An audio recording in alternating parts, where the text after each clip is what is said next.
നമസ്കാരം. ലൈവ് ന്യൂസിലേക്ക് സ്വാഗതം. വാർത്തകൾ വായിക്കുന്നത് മുഹമ്മദ് അലി പുത്തലത്ത്.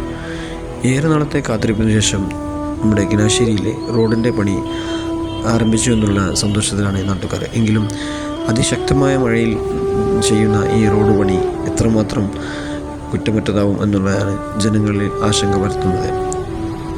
ശക്തിയായ വേനലുള്ള സമയങ്ങളെല്ലാം ഒഴിവാക്കി ഇപ്പോൾ അതിശക്തമായ മഴയുടെ സമയത്ത് എന്തുകൊണ്ടാണ് ടാറിങ് ചെയ്യുന്നത് എന്നാണ് നാട്ടുകാരുടെ ചോദ്യം.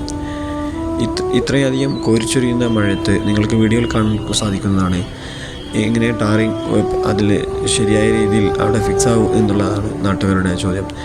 കൂടാതെ നിങ്ങൾക്ക് ടാറിങ് ചെയ്യുന്ന സമയത്ത് ആ റോഡ് സൈഡിൽ പാർക്ക് ചെയ്ത വാഹനങ്ങൾ പോലും മാറ്റാത്ത രീതിയിലുള്ള ഒരു സമീപനമാണ്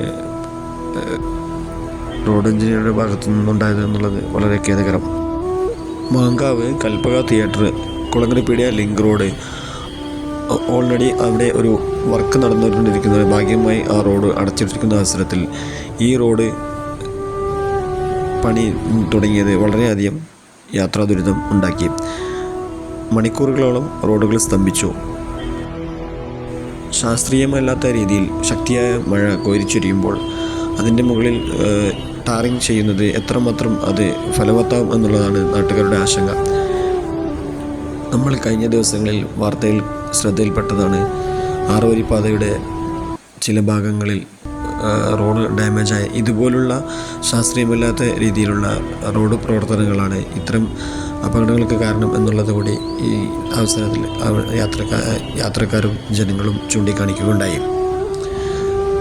വളരെ കൂടുതൽ മണിക്കൂറുകളോളം യാത്രാ ദുരിതം ജനങ്ങളെ വളരെയധികം ബുദ്ധിമുട്ടിലാക്കി. ഹോസ്പിറ്റൽ കേസിന് വേണ്ടി ഒരു ആംബുലൻസ് പോലും ശരിയായ രീതിയിൽ പെട്ടെന്ന് ഹോസ്പിറ്റലിലേക്ക് പോകാൻ കഴിയാത്ത രീതിയിൽ വളരെ നേരം അവിടെ ഗതാഗതം സ്തംഭിച്ചു. അധികാരികൾ ഈ കാര്യം പരിശോധിച്ച് ശരിയായ നടപടി സ്വീകരിക്കും എന്നുള്ള പ്രതീക്ഷയിലാണ് നാട്ടുകാർ. ക്യാമറമാൻ KMR റഷീദിനോടൊപ്പം റിപ്പോർട്ടർ മുഹമ്മദ് അലി പുത്തലത്ത്.